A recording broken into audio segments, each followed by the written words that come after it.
El título de hoy es La paz de Jesús.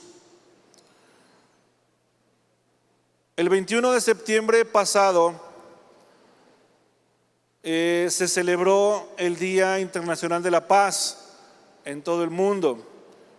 Una celebración que la Asamblea General de las Naciones Unidas instituyó en ese día 21 de septiembre como una fecha especial, una jornada, un día especial dedicada al fortalecimiento de los ideales de paz entre todas las naciones de este mundo.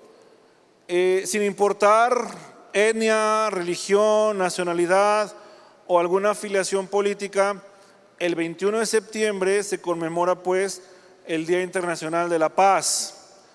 Y es que la historia de la humanidad está llena, está plagada de luchas, de guerras, de conquistas, de muerte y destrucción, que estos conflictos, estas luchas acarrean tras de sí.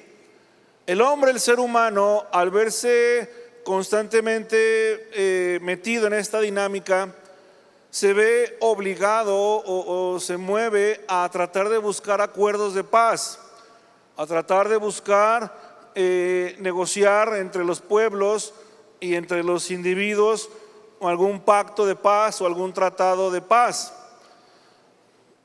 Desde tiempos antiguos, desde que existen las civilizaciones y se conformaron los pueblos de la tierra en naciones, en pueblos, bueno, desde ahí hasta el día de hoy hay infinidad de tratados de paz, de pactos de paz. Algunos de ellos no nos vamos a verlos todos, desde luego, porque no es el caso y nos llevaría muchísimo tiempo, pero algunos de esos tratados muy importantes, antiguos y de la era moderna, son por ejemplo el Tratado del Hebreo. Este fue un acuerdo alcanzado en el año 2026 antes de Cristo entre la República Romana y el general Asdrúbal el Bello en representación del Estado púnico. En este tratado o en este acuerdo de paz se fijaba el río Ebro como el límite entre ambas potencias en la península ibérica. Otros acuerdos antiguos, bueno, muy conocidos y que marcaron el rumbo, en este caso del Imperio Romano, fueron los tratados entre Roma y Cartago. Se cree que por lo menos hubo 3 acuerdos de paz entre estas dos potencias antiguas para poder buscar la paz entre ellos. Otro pacto también importante, y que este tiene también repercusiones bíblicas en la historia de la Biblia, es el pacto de Triparadiso. Este acuerdo o este pacto fue un acuerdo firmado en Triparadiso en el 321 a.C. entre los 4 generales que encabezaban el imperio de Alejandro Magno, ¿sí? En este acuerdo se nombra, bueno, estos 4 generales se quedan dividen el reino de Alejandro Magno en 4 pequeños reinos y cada uno de estos generales se queda con una de esas regiones. Este pacto también modificó y dividió lo que hasta entonces era Babilonia, esto tras la muerte de Alejandro Magno. Un tratado del que se habla poco, creo yo, ahora que está muy de moda esto de traer la historia de México al tiempo actual, es el Tratado de Santa María y Calatrava. Este tratado fue entre México y España y se celebró el 28 de diciembre de 1836. Bajo este tratado, la monarquía española reconocía oficialmente la independencia de México como nación libre, soberana e independiente. Tras este acuerdo se restablecen relaciones diplomáticas y se pone fin a toda tensión que había surgido desde la guerra de independencia entre México y España. Otros ya de la era moderna del siglo anterior el 28 de junio de 1919 en París se firma lo que es el Tratado de Versalles, con lo que se pone fin de forma oficial a la Primera Guerra Mundial. Y luego, años después, bueno, dicho de paso, este Tratado de Versalles, que creó mucha inconformidad en las partes involucradas, sentó a su vez lo que vino a desembocar en la Segunda Guerra Mundial. Y en 1946, el 10 de febrero, de 1947, con el Tratado de París se pone fin también de forma oficial a la Segunda Guerra Mundial. Sin contar, desde luego, los múltiples acuerdos de paz en América Latina, en Centroamérica, en África, en regiones de Asia, cada uno de ellos movidos o con la buena intención de generar y traer una buena convivencia entre las naciones. Pero la historia ahí está. Y la historia nos enseña que algo falló en todos y cada uno de esos procesos. Su paz fue momentánea, fue efímera.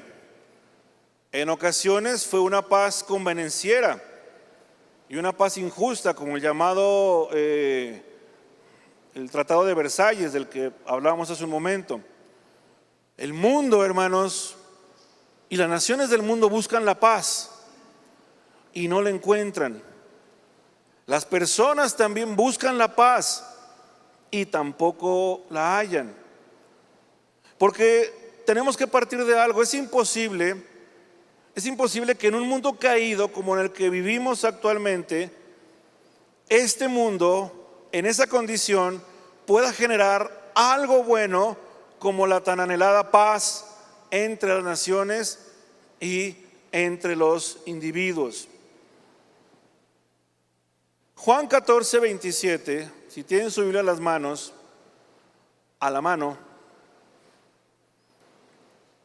Juan 14, 27, Jesús expresó las siguientes palabras.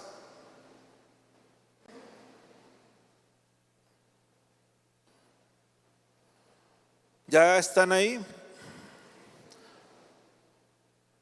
Dice: la paz les dejo, mi paz les doy.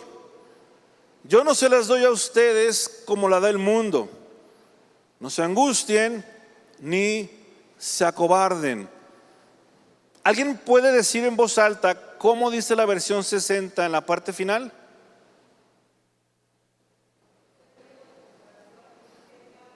No se turbe tu corazón, ni tampoco tenga miedo. Gracias.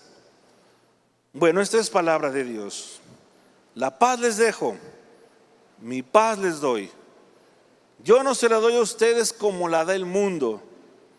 No se angustien, no se turben, no tengan miedo, no se acobarden. En la conjunción de estas versiones es lo que Jesús está diciendo. Los israelitas en los tiempos de Jesús usaban esta expresión o esta palabra paz, que se pronuncia como Irene o Irene. Pero el significado de este saludo, de este llamado de paz, era un saludo más que nada de bienvenida y a la vez de despedida. Esta actitud, este saludo indicaba el deseo de una buena salud y de una prosperidad material para el que lo recibía, ¿sí? En Mateo 10, 11, 13 podemos encontrar que en el llamado de Jesús a dar la paz encontramos este buen deseo. Dice: en cualquier pueblo o aldea donde entren, busquen a alguien que merezca recibirlos y quédense en su casa hasta que se vayan de ese lugar. Al entrar digan: paz a esta casa. Si el lugar se lo merece, que la paz de ustedes reine en él, y si no, que la paz se vaya con ustedes. Era un saludo habitual, era una forma de desear que nos fuera bien, que te vaya bien. Pero hermanos, la paz de Jesús es diferente. El apóstol Pablo dice lo siguiente, en Colosenses 3, verso 15 dice, que gobierne en sus corazones la paz de Cristo, a la cual fueron llamados en un solo cuerpo, y sean agradecidos. La paz que Jesús está dando no es una paz que tenga que ver propiamente con una prosperidad económica o con un bienestar en general. No es lo principal. Y digo esto porque al final vamos a ver otro significado. Sino que principalmente, hermanos, la paz de la que habla nuestro Señor es una quietud espiritual del alma por medio del Espíritu Santo. Estas palabras que Jesús dijo no se refieren, fíjese bien, estas palabras no se refieren a una ausencia de conflicto, cualquiera que éste sea, o de una amenaza física, sino se refieren a una condición espiritual del corazón. Hay un énfasis en una traducción literal de la segunda parte del verso 27 que dice, paz la mía doy a vosotros. Nosotros leímos, mi paz les doy. Y luego hay un contraste, yo no se las doy como el mundo la da. El mundo también procura la paz, ya lo vimos. El mundo trata de buscar la paz y el mundo trata de compartirnos su paz. Pero por eso Jesús hace esta separación. Mi paz te doy. Yo no la doy como el mundo la da. Cuando el mundo emplea el saludo de paz, es como una expresión más habitual de forma rutinaria, que no tiene implicaciones más allá de un buen deseo solamente. Es como decir un hasta luego, un nos vemos pronto, un adiós, ¿sí? Pero no pasa de ahí. Plummer, un comentarista bíblico muy reconocido, de este pasaje dice lo siguiente. Dice, Jesús da lo que es suyo propio, lo que podría haber retenido, lo que le costó una vida de sufrimiento y una muerte cruel, lo que está abierto a amigos y enemigos igualmente. La paz de Jesús está abierta para los amigos y para los enemigos de Jesús. Ahora hay algo interesante en esta declaración de Jesús. Jesús les dice, mi paz les dejo, mi paz les doy. Pero enseguida da dos órdenes, dos imperativos, ¿sí? Y esas órdenes son absolutas. Jesús dice, no se angustien, no tengan miedo, no siga turbándose tu corazón, no se acobarden. Mi paz te dejo, mi paz te doy, pero no tengas miedo. Que no se angustie tu corazón, dice Jesús. No está condicionando su paz, quiero que quede claro. Jesús está dándonos su paz, pero también nos está ordenando que después de recibir esa paz, no tengas miedo, no te angusties, no tengas temor, ¿sí? Y entonces aquí hay una diferencia. Hay una diferencia entre la paz habitual de uso común entre los judíos del tiempo de Jesús, que se refieren a ese saludo para expresar solo un buen deseo, nada más. Pero el término de paz al que se refiere nuestro Señor sigue siendo el mismo, es la palabra paz, pero ahora, al ser la paz de Cristo, pasa a ser lo que conocemos como el shalom de Dios, la paz de Dios, la paz que recibimos porque Jesús nos la da. Y esa paz se convierte o es el shalom de Dios, paz de Dios. Ahora el shalom de Dios, hermanos, o sea, la paz del Señor, tiene otro significado. Este shalom de Dios, esta paz, hace referencia a aquellos amigos que después de encontrarse y estar un tiempo juntos, ahora se tienen que despedir. Y es lo que Jesús está haciendo en este momento. Jesús, después de estar con los suyos, después de estar con sus discípulos, con sus amigos, porque les llama amigos, ¿sí? Ahora se tiene que despedir. Se va de ellos. Por eso, lo que hemos venido diciendo y repitiendo en semanas anteriores, el llamado es ese: no se angustien, no tengan miedo, no se acobarden. Y les da otros encargos que vamos a ver las siguientes semanas. Si a ti te preguntan, ¿qué es lo que Jesús te ha dejado?, ¿qué le responderías? Si de pronto tienes un diálogo con alguien que no es de la misma fe y te quiere a lo mejor confrontar y te pregunta, a ver, ¿qué te ha dejado Jesús?, ¿qué le responderías? A lo mejor alguien le puede responder, me dejó su palabra. Es correcto. A lo mejor alguien diría, me dejó un templo, una iglesia donde congregarme. Está bien.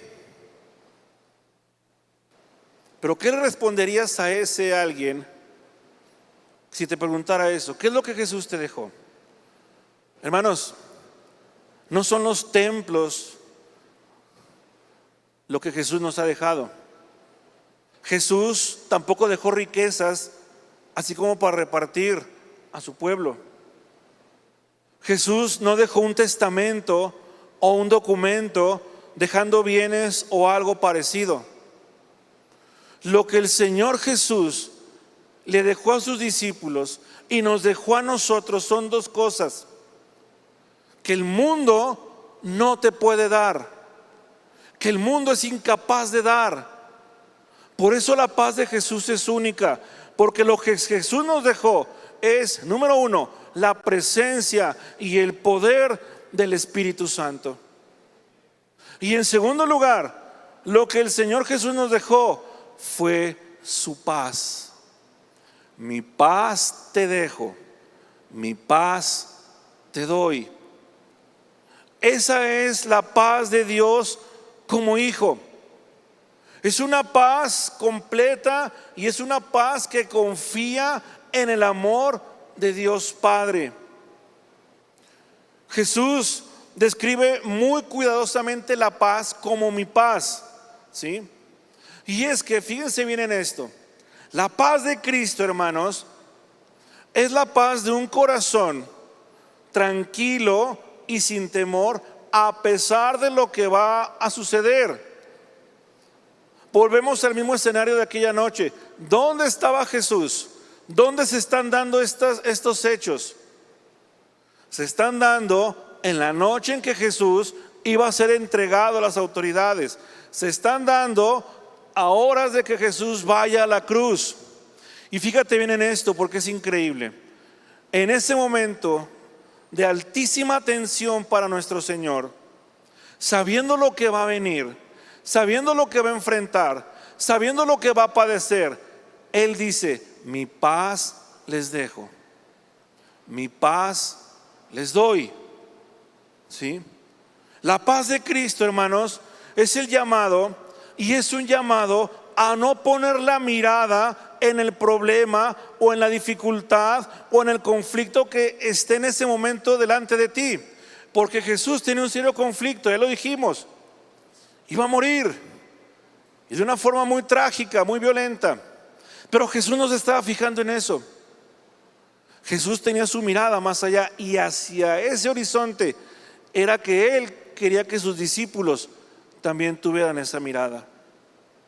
La paz de Jesús es una paz que nos anima a ver más allá de lo que hoy estamos enfrentando, de ese problema que estamos teniendo. Es un llamado a que en medio de la tormenta, por más fuerte que ésta sea, no nos angustiemos, no nos turbemos, no tengamos miedo y no nos acobardemos, como dice la conjunción de esas traducciones en este pasaje. La paz de Jesús, hermanos, dice William Barclay en este comentario bíblico al respecto, Dice, la paz de Cristo no significa simplemente la ausencia de problemas, significa todo lo que ayuda a nuestro más grande bien. Por su parte, la paz del mundo es una paz de escape, es una paz que viene de evitar los problemas, es una paz que invita a negarse a enfrentar las cosas. Jesús, lo vuelvo a repetir, porque esto no se nos puede salir del radar. Jesús, antes de ir a la cruz, sabiendo lo que va a enfrentar, Él hace el llamado de paz. Y ese es el llamado para ti y para mí. ¿Quién de ustedes hoy, a esta hora, 13 horas con 27 minutos, o de los que están en sus casas, lo pueden poner ahí en el chat, está teniendo un problema? ¿Quién está siendo angustiado? Ahora resulta que nadie. ¿Quién tiene una lucha? ¿Quién tiene un pesar? ¿Quién tiene una carga? Las palabras de Jesús son para nosotros bajo estas circunstancias. La paz de Jesús no nos va a eximir de los problemas, pero nos va a ayudar a confiar en Él. Nos va a ayudar a que cuando enfrentemos y estemos pasando por ese valle, por ese desierto, por esa dificultad, la paz del Señor nos envuelva.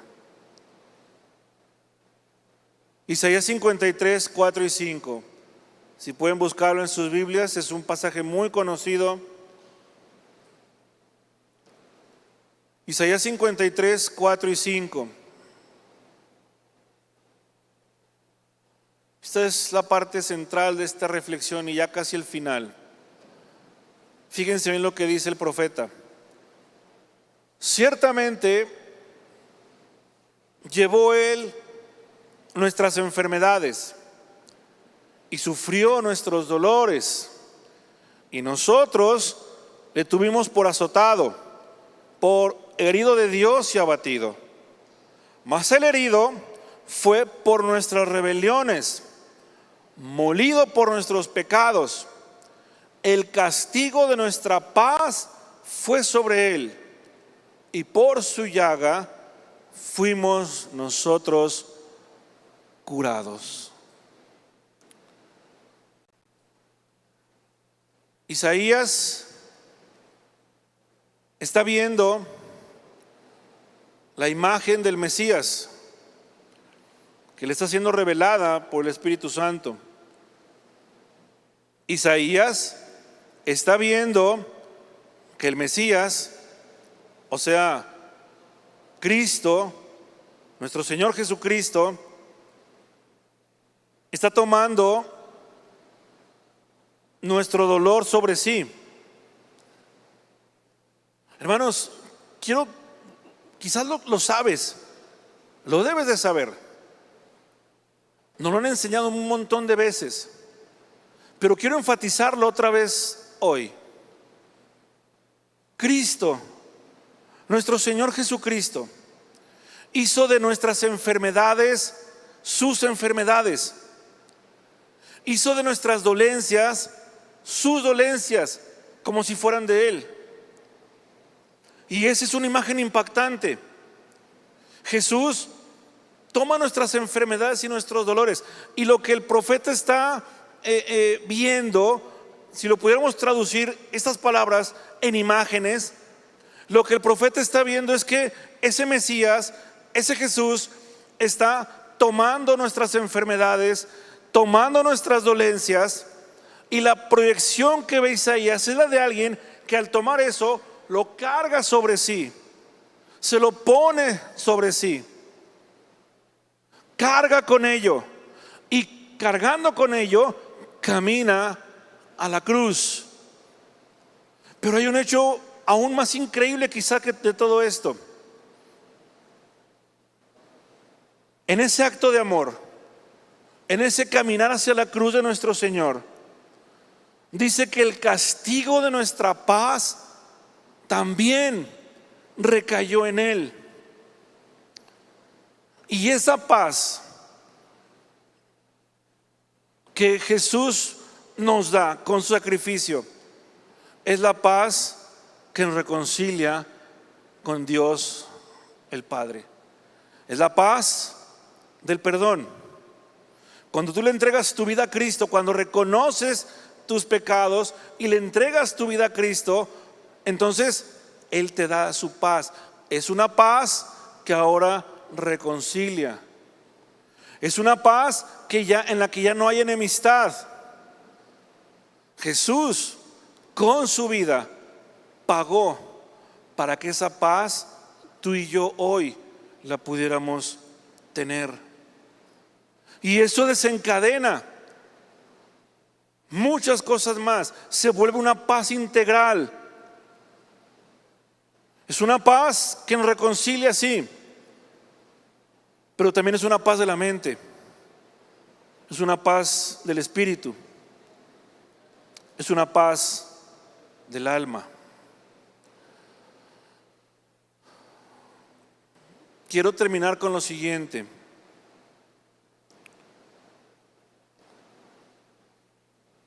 El castigo necesario para que tú y yo tengamos paz,